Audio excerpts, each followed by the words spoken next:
Bawaslu, jumpa lagi di acara Minggu pengalaman tentang pemilu.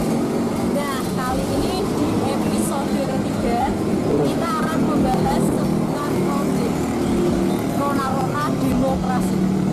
Nah, saat ini saya sudah berjanjian juga dengan narasumber kita. Yuk kita langsung gabung dengan narasumbernya. Halo Pak Yes dan teman-teman. Selamat malam Mbak Nadira. Sebelumnya mungkin kita menyapa teman-teman yang sedang menyaksikan acara diskusi kita malam ini Pak, biar lebih akrab. Salam sahabat-sahabat Bawaslu dimanapun berada yang menyaksikan acara Rona Demokrasi. Semoga kami harapkan bisa mengikuti sampai selesai. Dan tentu diskusi ini bermanfaat bagi teman-teman yang menyaksikan acara live hari ini. Oke, terima kasih. Sebelumnya saya memperkenalkan ya, di samping saya sudah ada narasumber kita, anggota Bawaslu Kota Salatiga, Bapak Yesaya Lata. Jadi di sini nanti kita akan diskusi mengenai problem Rona Demokrasi.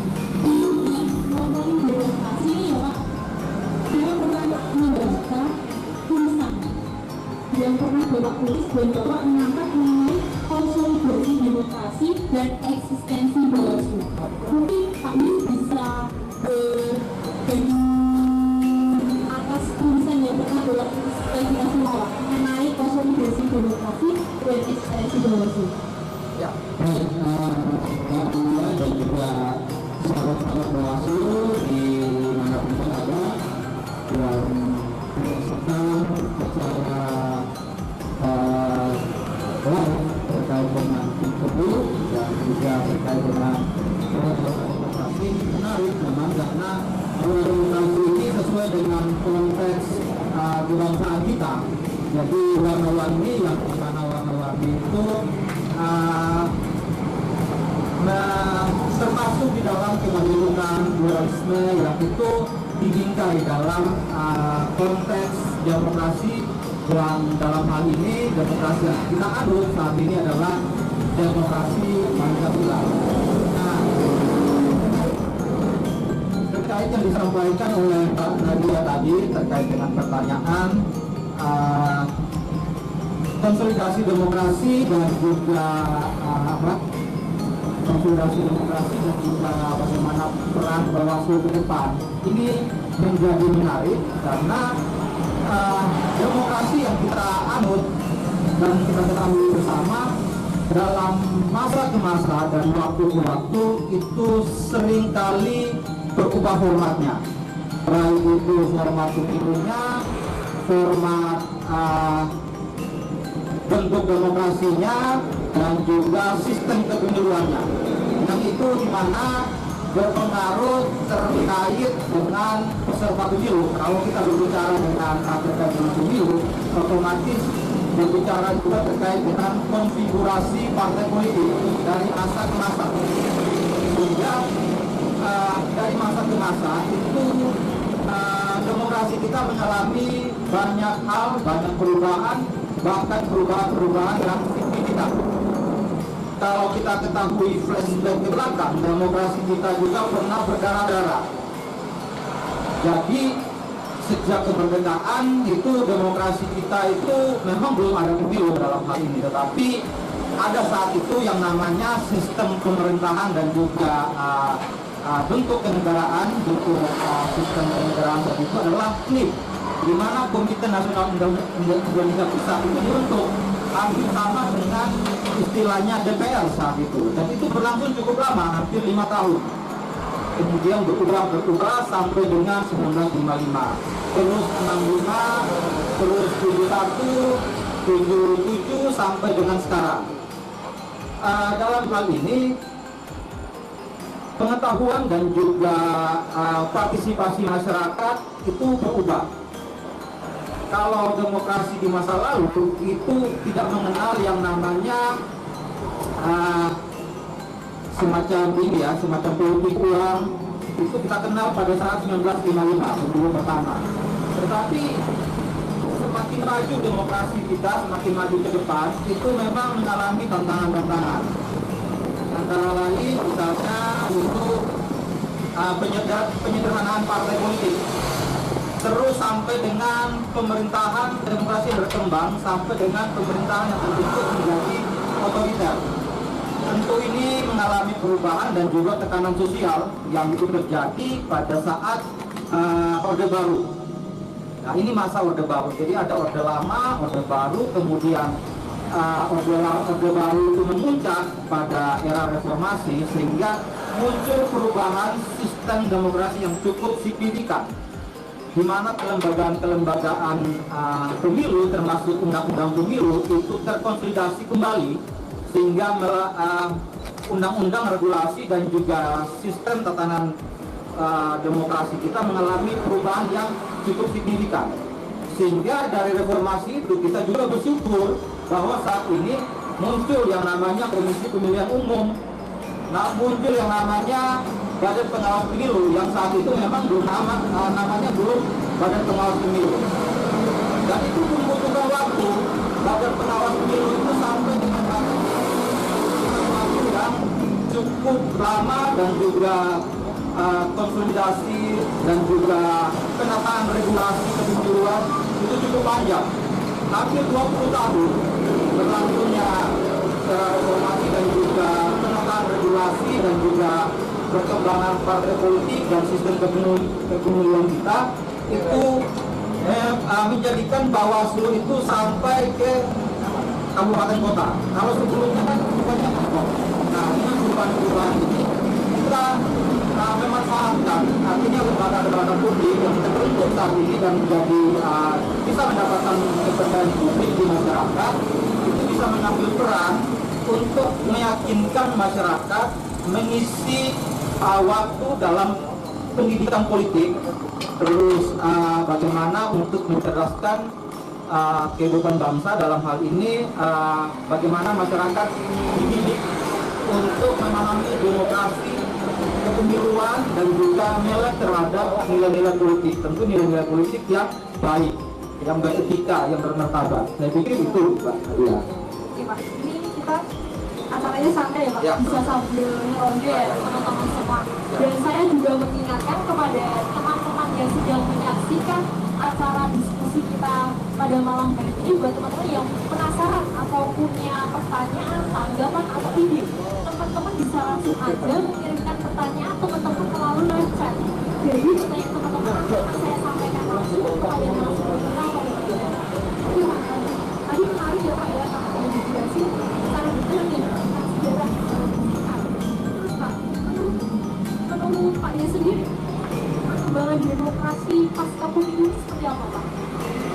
Ya, jadi kita bisa bayangkan ya, jadi demokrasi itu dilihat secara teoritik dan juga substansi. Secara substansi, secara praktis, sebetulnya tujuan dari berdemokrasi itu adalah untuk melakukan penataan kelembagaan demokrasi itu. Jadi kelembagaan demokrasi yang kita kenal itu adalah secara umum disebut sebagai pilar-pilar demokrasi. Nah, pilar demokrasi saat ini yang kita kenal dan itu menjadi teori yang umum itu ada 3. Jadi ada yang namanya eksekutif, ada namanya legislatif, ada namanya yudikatif. Nah, ini menjadi pilar pokok dalam berdemokrasi untuk menghasilkan tatanan-tatanan kelembagaan dalam sistem kenegaraan dan juga sistem pemerintahan. Namun hal itu dalam perkembangan diakui pula bahwa demokrasi berkembangnya demokrasi itu tidak terlepas dari satu pilar yang paling utama saat ini adalah pilar pers. Jadi pers itu menjadi pilar demokrasi yang keempat yang mengambil peran untuk melakukan advokasi dan pemberitaan dan juga mencerdaskan kehidupan berbangsa terkait dengan kebebasan berekspresi misalnya, terus bagaimana manfaat dari demokrasi dalam hal ini adalah pembangunan dan juga kebijakan-kebijakan publik itu bisa dinikmati oleh masyarakat, ataupun misalnya isu-isu yang memang itu melenceng dari nilai demokrasi dan juga tatanan sosial politik masyarakat, itu ada kontrol yang namanya pilar yang keempat ini adalah pers. Jadi itu adalah bagian penting dalam proses berdemokrasi. Oke Pak, menarik. Lanjut ya Pak. Ini udah ada pertanyaan yang masuk dari teman-teman nih Pak. Pertanyaannya yang pertama, apa sikap kita sebagai penyelenggara terhadap dinamika perubahan peraturan kepemiluan yang sedemikian cepat dan yang pertama Pak. Dan yang kedua, dalam konteks salah tiga, apa saja yang perlu kita respon dan sikapi dalam sistem demokratisasi? Ini kita yang dimaksud Bawaslu, masyarakat atau penyelenggara pemilu? Bawaslu Pak. Bawaslu ya. Jadi terkait dengan perubahan regulasi, lembaga Bawaslu ataupun KPU itu harus mampu siap menerima perubahan-perubahan, baik itu perubahan yang paling penting adalah bagaimana regulasi yang ada, karena tentu lembaga penyelenggara pemilu ini itu mengikuti alur aturan yang diundangkan di dalam undang-undang. Nah, berkaitan dengan hal ini adalah Undang-Undang 7 tahun 2017, yaitu Undang-Undang tentang Pemilu, di mana undang-undang tersebut memberikan kewenangan kepada Bawaslu dan juga KPU dan juga DKPP dalam hal ini untuk melakukan pengawasan dan juga sikap etik terhadap penyelenggara. Ini mampu merespon setiap perubahan-perubahan undang-undang pemilu.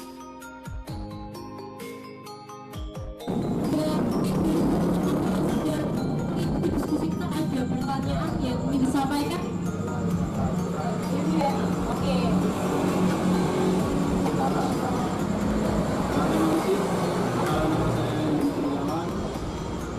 Saya mau tanya untuk apa itu pelatihan saksi di dalam Pemilihan saksi ya. Iya. Jadi baik, terima kasih pertanyaan dari Mas Yugi terkait dengan pelatihan saksi. Memang ini ya ini bagian dari apa ya, tidak terlepas, pelatihan saksi itu tidak terlepas dari perubahan undang-undang pemilu itu sendiri. Karena dalam undang-undang pemilu nomor 7 tahun 2017 mengamanatkan pelatihan saksi partai politik itu kepada Bawaslu, dan juga dalam hal ini di tingkat bawah itu yang melaksanakan, karena saking banyaknya peserta ataupun saksi partai politik itu yang melatih pada saat kemarin pemilu 2019 itu adalah panitia pengawas kecamatan untuk saksi partai politik, karena memang sebelumnya saksi parpol itu dilatih oleh partai politik itu sendiri. Jadi undang-undang ini banyak mengubah berbagai hal-hal tertentu yang diatur sebelumnya itu ke partai, kemudian di pemilu 2019 dikembalikan lagi kepada Bawaslu. Walaupun pada saat pelaksanaan itu hanya materi elektronik, ya kan, sama materi apa ya, sender ya kalau nggak salah, dan juga ya cuma snap. Jadi apalagi tidak ada uang saku, misalnya seperti itu, karena itu tugasnya partai politik. Bawaslu ataupun Panwas itu hanya apa ya, semacam melakukan pelatihan terhadap saksi. Namun di pengalaman di Salatiga kemarin, dari berbagai partai, ada partai-partai tertentu yang tidak mengirimkan saksi karena memang instruksi dari DPP dari pusat itu untuk tidak mengirimkan saksi ke Bawaslu. Sehingga kalau kita tidak salah, waktu pelatihan saksi di Kota Salatiga itu cuma yang terdaftar ya, itu 1.600 kalau nggak salah, dan yang datang pun tidak semuanya. Sehingga ini berpengaruh apa? Karena di TPS dalam undang-undang itu mewajibkan setiap DPR itu saksinya masing-masing partai, baik itu presiden, paslon, dan juga DPR, DPD itu masing-masing satu orang. Nah, di sini terjadi kekosongan yang ada malah saksi perorangan seperti itu, dan itu pun tidak diizinkan untuk masuk. Yang punya rekomendasi aja yang boleh masuk seperti itu. Begitu Mas Budi yang bisa. Bicarakan apa itu? Bicarakan apa? Untuk saksi-saksi harusnya kan yang di presiden ada, Ya. di dalam kota ada, tapi kenapa tidak ada dan Ya, kosong? ya mungkin perkiraan aja ya, perkiraan saya mungkin pertama secara logistik. Secara logistik partai tidak mampu menjamin sekian banyak saksi ini, sehingga tidak ada persiapan bisa jadi. Yang kedua, partai politik tidak memiliki orang yang dipercayai untuk dikirimkan, karena takutnya ketika dikirimkan justru malah kerja untuk calon tertentu seperti itu. Nah itu hal-hal yang bisa kita asumsi, namanya juga berasumsi, kita tidak melakukan penelitian lebih lanjut. Apa menyebabkan? Tentu ini menarik apa yang disampaikan oleh Mas Budi. Mungkin perlu ada penelitian atau riset kenapa ini bisa terjadi, karena ini bukan cuma terjadi di Salatiga, tapi universal, terjadi di kabupaten-kabupaten lain, di daerah-daerah lain, di provinsi-provinsi yang lain. Jadi ini semacam sebuah fenomenal partai tidak mengirimkan saksi. Nah ini yang nanti kemudian bisa menjadi review kembali terhadap undang-undang pemilu ke depan.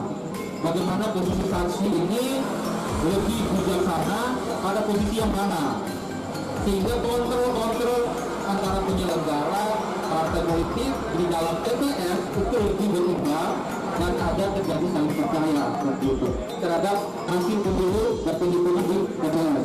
Saya pikir begitu Mas Budi. Ya itu ada yang ingin ditanyakan? Ada, oke. Ya Pak, saya mau bertanya, nama saya Pak Arwedi. Mau bertanya Pak, demokrasi yang berbenah yang dapat mewujudkan pemilu secara bersih. Itu pertanyaan pertama. Pertanyaan kedua, bagaimana tindakan Bawaslu terhadap laporan hasil pengawasan pemilu yang terdapat rezim politik identitas yang dilaporkan oleh masyarakat? Ya.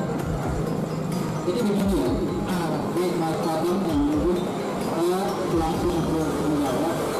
Jadi terkait dengan pemilu yang bersih ya tadi ya, mewujudkan pemilu yang bersih tentu memang ini perlu ada ada pemahaman bersama antara penyelenggara dan juga pemilih bagaimana melakukan pemilihan tanpa embel-embel, misalnya tidak dengan uang, misalnya tidak dengan black campaign, ya kan.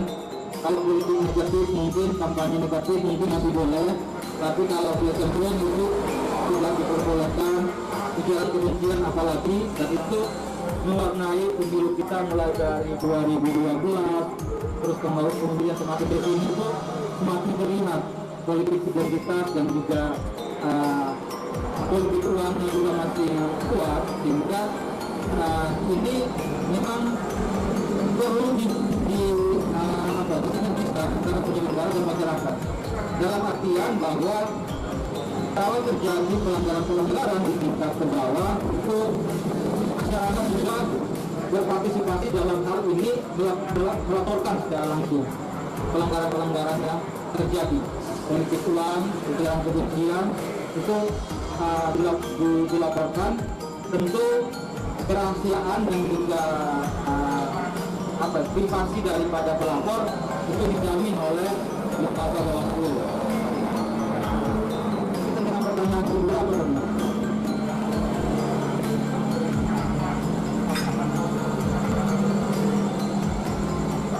Untuk yang pertanyaan yang kedua itu, bagaimana tindakan Bawaslu terhadap laporan hasil pengawas pemilu yang terdapat rezim politik identitas yang dilaporkan oleh masyarakat? Ya, kalau politik identitas ya. Jadi memang pada saat pemilu kemarin itu terjadi di politik macam ujaran kebencian gitu ya. Ujaran kebencian, ada juga politik identitas terkait dengan agama, tetapi itu sempat dilaporkan oleh masyarakat di bawah Salatiga terkait dengan kampanye yang dilakukan oleh, ya bukan kampanye sih, tapi ada sebuah pertemuan di masyarakat, kemudian seseorang ini itu melakukan mengucapkan kalimat-kalimat yang tendensius terhadap paslon pasangan calon capres kemarin. Dan itu ada yang mendengar di dalam internal dan kemudian melaporkan kepada Bawaslu. Nah, dalam laporan Bawaslu ada yang dikenal dengan syarat formil dan syarat material. Jadi syarat formil itu berkaitan dengan identitas pelapor, syarat material itu materi itu berkaitan dengan isi daripada laporan itu, barang buktinya apa. Memang itu ada kekurangan di barang bukti kemarin sehingga tidak sampai ditindaklanjut. Selain itu memang ada juga, tapi memang mungkin masyarakat itu belum berani untuk melaporkan. Karena gini, mungkin ada sikap yang memang masyarakat itu enggan untuk melaporkan, takut diintimidasi, misalnya takut dikucilkan karena orang tersebut misalnya tokoh di wilayah maupun di lingkungan tersebut, sehingga ada hal-hal tertentu yang kemudian membuat orang tersebut untuk melaporkan. Tapi dalam pengakuan mereka secara non formal itu mereka tidak melaporkan bahwa terjadi kayak ini kayak gitu.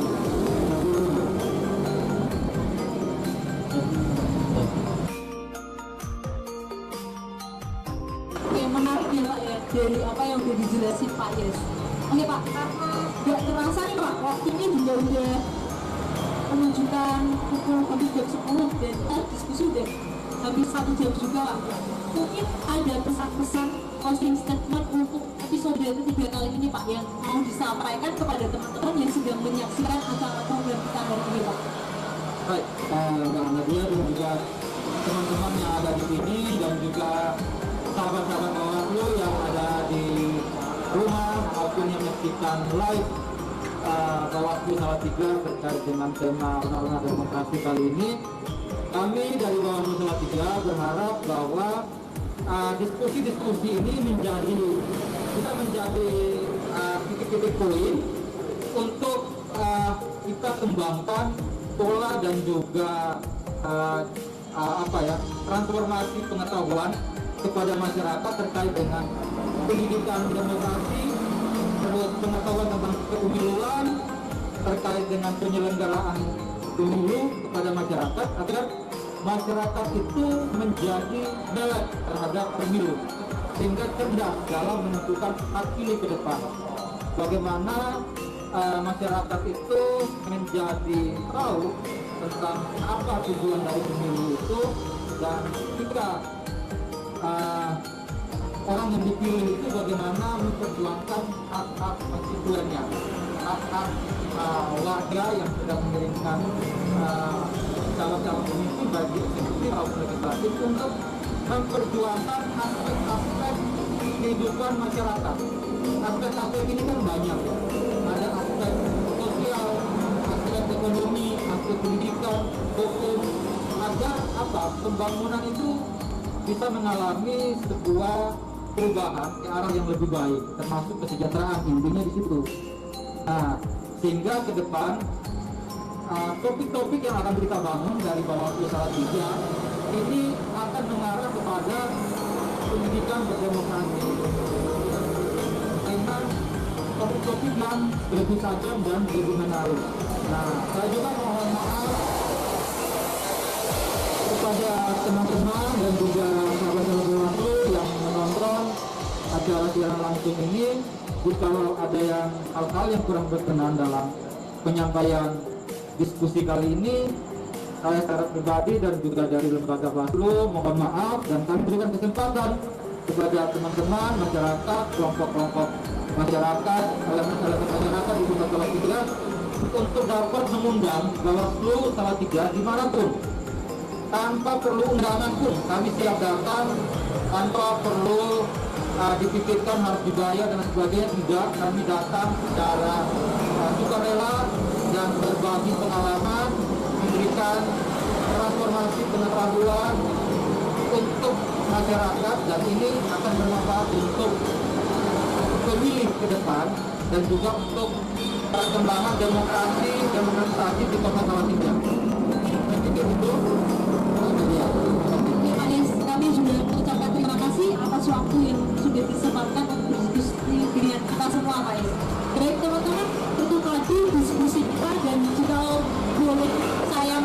dari diskusi kita hari ini berbicara demokrasi.